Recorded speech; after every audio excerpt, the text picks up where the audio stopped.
Mike here from Salty Cape. Today I'm out with my good buddy Jeff and we're going to take an extended lunch break. Maybe someone will call it a little hookie, but we're chasing false albacore here in Nantucket Sound. The strip sort of came together last minute, so I don't have a whole lot of gear. We're limited to the Hogy epoxy jig lures and their lead cousins, the Hogy heavy Minnow. We're going to follow the Albie playbook and see what we can do.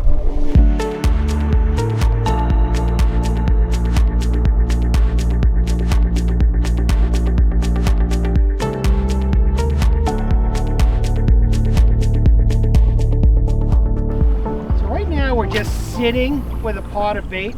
There's birds over it, there's albies in the area. Upwind, which is advantageous with this light little 3/8 ounce epoxy jig. Now, one tell with the birds when you're looking for when the action's really going to start going is when the birds start vortexing, getting very tight, very, very aggressive.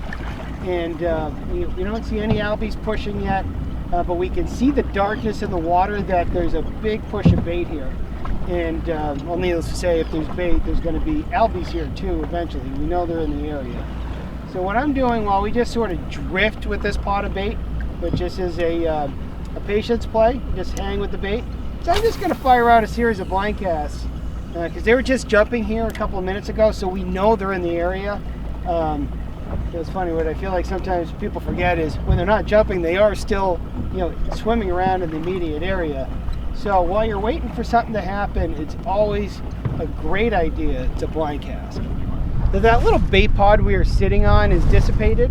It was looking good there for a bit, but as it often happens, the bait pods can go away, but it's never a bad idea to stay with the bait. The fleet, as you can see, is over there. The action's hot and heavy. But today we just don't feel like slugging it out with all the boats.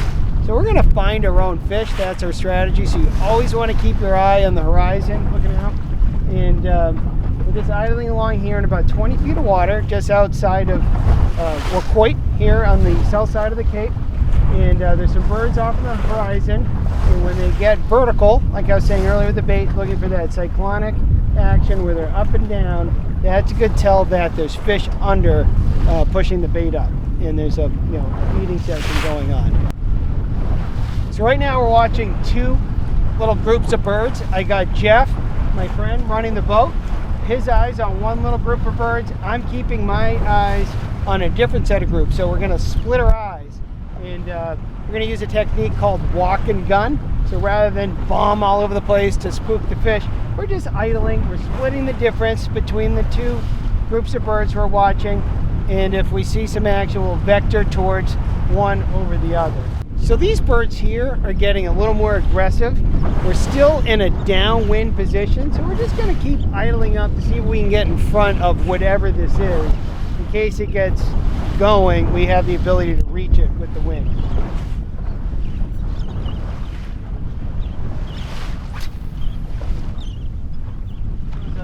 Hot and heavy action here. And the action is subsided. Oh, there we go, got him.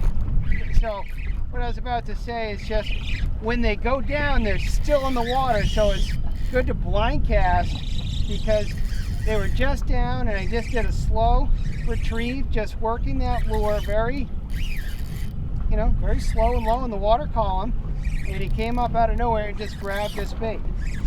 And so a lot of people associate albie fishing with running and charging and running, gunning, going all different directions, all over creation. I swear, I catch more fish just playing it slow, what I call walking and gunning, reading the schools, leading the schools, getting downwind to the fleet. The school went down, but I just figured, well, they're still probably around, and a little blind cast, light leader, silver side Hogy epoxy jig lure, slow retrieve, and boom, here we are.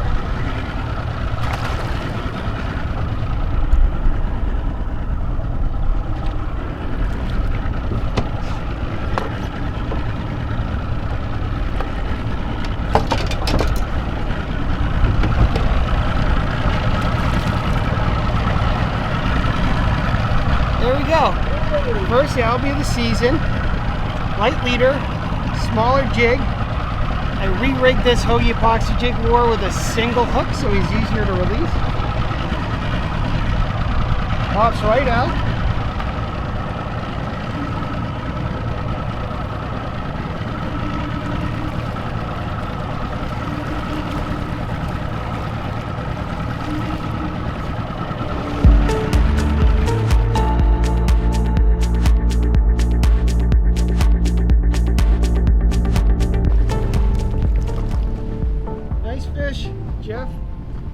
Jeff caught this fish on the metal. We were having a hard time getting the range we needed to do the school. So the small, heavy minnow, it's really warm water today. I want to get this fish back in the water as quick as I can. Now Jeff was smarter than me. He switched out to a heavy minnow jig. What that did is gave Jeff an extra 10 or 15 feet of casting distance while still having a small profile. Now, what he traded off was the ability to fish this lure at a slow speed, which I was doing with the Hogy Epoxy jig lure, but he got that extra 10 or 15 feet he needed to get into the melee, and needless to say, he caught the Albie and not me. So it just goes to show you it's handy to have range of lures, whether you're the lighter topwater epoxy jig lures, which again are really hard to beat because just so fishy, but sometimes the extra weight of the metals will give you that extra distance like what Jeff did just right now. I just want to take a minute to show how I connect a small jig to fluoro leader, whether it's this Hogy heavy minnow jig like I have here, Hogy epoxy jig lure, any real small jig for that matter, I think benefits from a loop knot, and a loop knot's going to give the lure more flexibility on the leader, a more natural action. The lighter you go in the jig, the more important that loop knot becomes. Now, I like this simple loop knot that I'm going to tie here. For lack of a better word, you can almost call it an improved bowline. As I'm getting up in years, early in the morning, my fingers don't, cold mornings, my fingers don't really move like they used to, so I want a knot easy to tie early in the morning, or in the dark if I don't have my glasses, or even if I've had a few IPAs, or more importantly, if there's albies jumping around, you want to have a nice simple knot you can't mess up when your blood pressure is through the roof.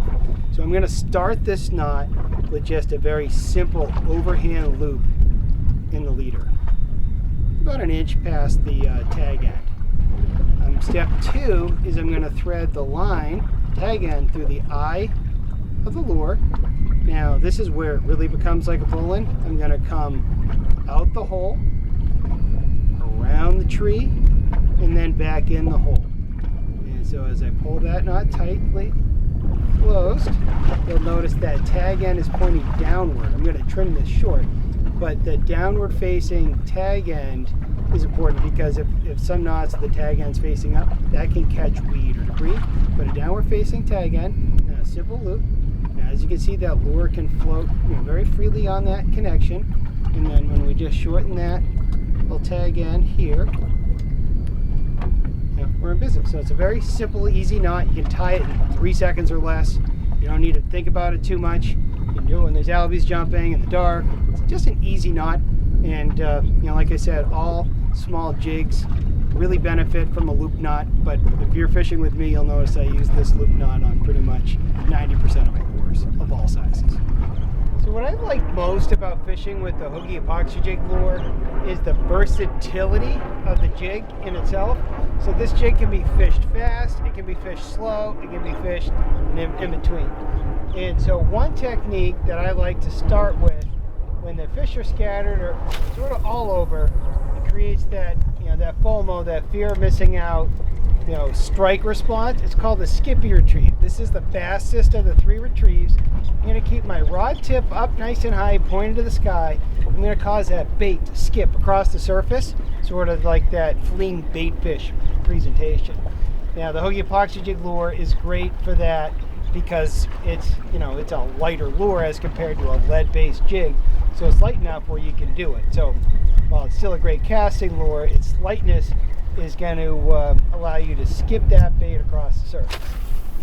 And that is a great way to, again, create that reaction strike, that fear of missing out, that fleeing bait fish. A lot of times the albies can get finicky and you need to, sort of stir the pot a little bit with a faster presentation. So that's the skippy retrieve. Tip up, having that bait sort of skip and flee across the surface. show that one more time, that skippy retrieve. Cast it out as far as I can. Tip immediately goes up. Collect the slack in my line. Just going to skip that bait across the surface. Now it works particularly well in calm water where it can, create a little more commotion, competing with fewer waves. But that's a good technique. Out of the 3 retrieves, that's an important one. Now the medium retrieve is just that, just a medium retrieve. I'm going to cast out. I keep my rod in a relatively horizontal position. And I'm just going to reel in a medium retrieve and impart some reel tip action. Just medium retrieve, a little. Sometimes I'll slow it down, speed it up, vary it, and then slow down, speed up. Again, that trying to elicit that reaction strike. You don't know what's following you while you do that. So if you intermittently speed the reel retrieve up and then slow it down, that could draw a strike. I can't tell you how many times I've caught fish just varying the retrieve in the middle of a presentation. So again, medium retrieve. Now medium for Hogy epoxy jig lures is probably on the faster end of the spectrum, but just a medium retrieve, just striking a little rod tip action, slow it down, speed it up. And that's probably the most versatile retrieve out of the 3. And then the third retrieve, is one that I like, particularly when the action's been hot and heavy and sort of dissipated, but you feel like they're still in the area. And that's the slow and low. So I'm going to cast the epoxy jig out. I'm going to let it sink. Well, I'm going to collect the slack first, and then I'm going to let it sink. I'm going to twitch it, let that lure sort of flutter down. Real slow and lazy. Give it a couple twitches, let it sink. Real slow, twitch it. You just want to make that lure simulate like a wounded bait fish that's a little bit messed up and just trying to make its way sort of out of the melee. And that's sort of the third technique. So when do you use each of these 3 retrieves? Well, it's pretty simple. The medium retrieve, I view that as my bread and butter retrieve. That's the retrieve I'm using probably 65% of the time. And you can speed it up, slow it down, you can cover a lot of ground. It's just a good go-to technique. Now, when the fish are scattered and it's hard to get an Albie to commit, that's when the skippy retrieve comes out. And so I want to have, oftentimes when I'm competing with huge amounts of bait, I want to draw attention to a specific lure, and that's when I create that commotion with the skippy retrieve. That works best on calm water. Then the slow and low, that's a technique I pull out when the feed is just ended, but I know they're around and they're still around. I'll cast that lure out and sort of try to replicate a very injured bait fish losing its way, and try to get a straggler Albie that's sort of lingering around in the area. So that's a good starter plan for your retrieves, when to use them, how to use them, and with those 3 techniques, you're good to go in just about any Albie situation. As you can see, my favorite Albie outfit's a little battle torn. I've had this a number of years. This is a St. Croix Legend Extreme medium power 7-footer. It's loaded with 30-pound test braid, and today I went down to 15-pound test fluoro for leader. Just a nice. This is my go-to Albie outfit. It's light enough to go down as little as 3/8 ounce if I want to, but I feel like this rod prefers a 5 ounce all the way to 1 1/4 ounce. Any Albie lure that I'm going to typically throw is just fine with this outfit, and sometimes I can even push this outfit upwards of 1 3/4 or 2 ounces if I have to. Now this is a good all-around Albie outfit. It's what's called a fast action rod, which means it's relatively stiff all the way through to the tip, where the tip gets a little softer. So that's going to allow me to cast the lighter lures sort of off the softer tip section. When I say soft, that's a relative term. But if I use heavier lures, the rod will load on the, further down on the backbone. It's just a very, multi-purpose outfit. This also happens to be my spring schoolie outfit through all the way through June when I'm throwing soft baits on the rips, etc., etc. So it's a very multi-purpose outfit. But this time of year, it's my Albie outfit. Again, in the spring, it's my striper outfit.